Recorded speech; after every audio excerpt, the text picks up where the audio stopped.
Welcome to Papillion UnScripted. I am Michael Severe. It is the place to go to hear from people that truly help make Papillion feel like home. Joining us this time is the city planner, the guy who's the director of the department, Travis Gibbons, joining us here. How are you doing? Very good. How long you been in the job now? I've been planning director now for 1 year. Did it fly by? Been with the city 6 years now. Did it fly by? Oh yeah. Because it doesn't feel like it was that. I remember it wasn't that long ago, it feels like, but it has been a full year. It goes extremely fast. Biggest transition from going being, you mentioned you were 6 years, you're the assistant planning director. When you made that move, what's the biggest difference for you? More meetings. Everything here is a meeting, Travis. Everything here is a meeting. It's amazing that the assistant director job, when I was doing that, it was more the day-to-day operations of the planning department. And now, as the planning director, of course, you still have to manage the day-to-day operations, but you're in more of the longer range and more in the administration range and dealing with more meetings, more council meetings, making sure the planning commission meetings are going smoothly. So much busier, more meetings. I find myself, I don't know what my day looks like every day. One of the things I do find interesting is you mentioned the city council. You know, they obviously get this big packet of everything that's going to happen in the council meeting. They got to read through it, but you're there as kind of an anchor for them if they have a question, kind of ride them through it a little bit. Yeah, absolutely. The staff reports, the information that goes out for our agenda items, for instance, there's lots of pages. I mean, they're 30, 40 page long documents. We try to summarize that with our city council staff reports, but again, it's a lot of information to process for anybody. So yeah, at city council meetings, we're there to answer questions, kind of give some more familiarity if they need it.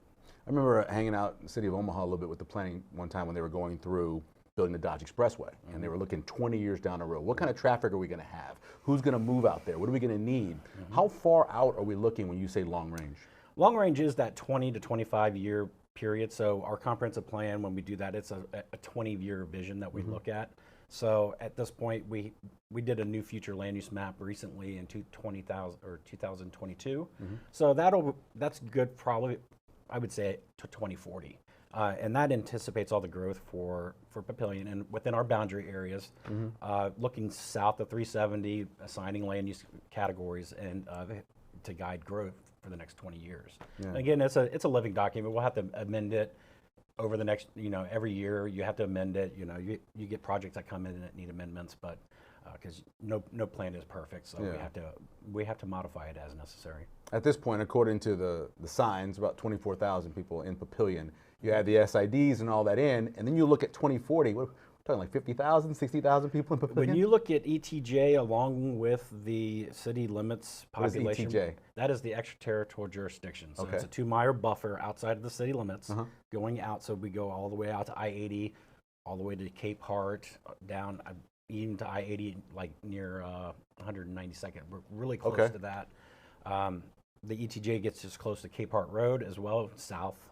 And when you take in all the SIDs, which are your sanitary improvement districts, those neighborhoods, other homesteads that are there, we're close to 50,000 as it is right now. Within our zoning control.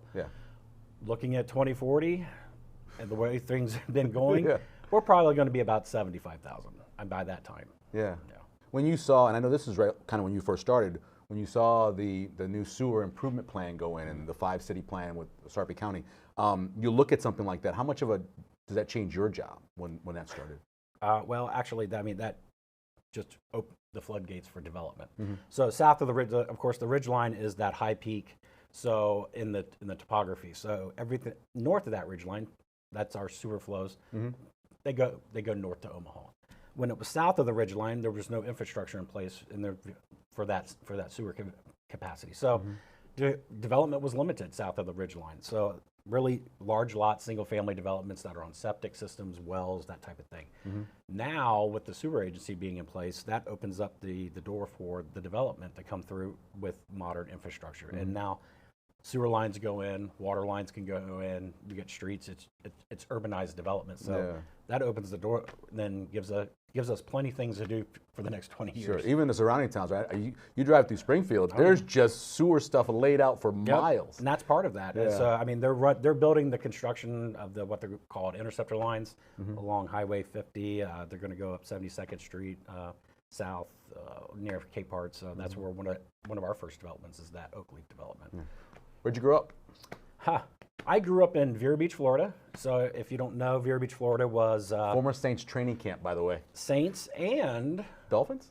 the Los Angeles Dodgers. Oh yeah, for baseball. For baseball Yeah, for yeah. about 65 years. Yeah. But they left, and otherwise, a lot of people know Vero Beach for the Disney vacation resort that's there. So Okay. but I grew up there. You grew up in Florida. How did you end up at Oklahoma? University of Oklahoma. He's a Sooner. Don't hold it against him. Go Sooners. So, I was originally wanting to be a meteorologist. Really? Yeah. So Mississippi State was closer. You could have gone there. It's a meteorology capital of colleges. at the But time, Oklahoma's University cooler. of Oklahoma was Yeah. the premier place to Gotcha. go for what we call synoptic meteorology. But it was a great hobby. I loved the hobby of it. So I just I went to the University of Oklahoma to be a meteorologist. Awesome. Did that for a couple of years. Decided that I didn't want it to be my career. Okay. I wanted it to be my hobby. So, and then I switched over into, planning, urban studies, so worked my way there. But I really liked the Midwest. It was a stark contrast to growing up in Florida. Oh, sure. I give you that. Yeah. And you worked, when you were working there, you worked right on the Atlantic, right? I mean, you guys were right up against the water. Yeah, my very first job was a city planner in Fort Pierce, Florida, and my view out my window was of the Intercoastal Waterway in the Atlantic Ocean. And you left that Yes. to come to the most landlocked state in the country. That's awesome. Absolutely. Interesting is that, my wife is from the Midwest, so she moved to Florida thinking it's going to be a great place to live. Sure. And, it is if you're a millionaire. Oh, that's But true. Yeah. other than that, we had a family and had young children at the time, and said there was the economic collapse of back in like 2007. Sure. And Florida was decimated. So at that time, it was one of those things where if we wanted to change venues, change locations, where would we go? Yeah. And I said, I loved the Midwest when I was there. So we can look at the Midwest. And I would say that Nebraska really wasn't on my first list. But an opportunity in Omaha opened up for a city planner there. Went through the process, came here and visited, and it was an amazing place. And everybody loved it. Everybody I talked to when I was here for my interviews loved Nebraska. They loved And it's Omaha. recession-proof, too. And it really was, Yeah. and it was very bulletproof. And I mean, I was really swayed by the people when I was here, just for my 40 short time. Yeah. Very swayed by it. So we made the decision to pack up the truck and come on out. No families here, but we've made it feel like family. And Right. Feel like home. yeah, absolutely. It feels like home. I mean, we love it here. Yeah. What did you do in Omaha? I was a city planner, so I worked in their current planning division. So I reviewed permits, planning cases. I was floodplain administrator there as well. So I did a little bit of the College World Series as well. That was kind of interesting, completely eye-opening experience. So did you work with Fanislaw? Yeah. Was he your boss? Yes, he was. And now he's a city council. That's pretty cool. That's a good connection. Yeah, it is a good connection. Yeah. It's good to have a familiar face. Yeah. And how'd the job open up in Papillion for you? Again, it was an opening for the assistant director. It was just a transition opportunity. My family, we live here in Papillion area, and Okay. I really didn't want to make that commute in Omaha I anymore. understand. Yeah. But it was, we really loved Papillion. The kids play here, the kids go to school here. What a great opportunity to come down and work in a government that, again, it's close-knit, whereas Omaha was a lot bigger. It's a lot bigger organization for me. And here being close to everybody, my very first experience in Fort Pierce was the same size town. Oh, gotcha. So I really like that close-knit opportunity. So that's why I Second Made the biggest question opportunity. I'm going to ask you today. Oh gosh. Your kids growing up in Nebraska, are they Sooner fans or are they Nebraska fans? I would say, of course, they follow Daddy's footprints. Oh, they did? Okay. Yeah, they love. Okay, good. They like Sooners, and but we actually have a very close, I would say, passion for Nebraska. My wife got her doctorate from UNO, and so there's ties to Nebraska. But I feel bad for the Huskers a lot. So Yeah. I have sympathy for them. I've always loved the traditions that OU and Nebraska had. Sure. Now that they're not in the same conferences, I wish them well. I watch them every Saturday. Did you go to the game when they played here? When Oklahoma and Yes, Nebraska I played? Yeah. I did. And you wore Nebraska gear? I wore Oklahoma gear, but everybody was very cordial. But Yeah, I've definitely. I've been to several Nebraska games here in the past year or two. Just Yeah. go get the experience. Well, tickets are available. They are. As we're right now. All right, last thing. So obviously you said you lived in the Papillion area. Give me something that you that you really like to do, whether it's an event or it's a place to go. Something that you like to highlight either in Sarpy County or in Papillion. Well, again, the parks and the recreation areas we love. My kids, of course, they're now teenagers, so we've been here a long time, but they still love going to the parks. We ride to the trails, going to downtown, hitting the ice cream stores.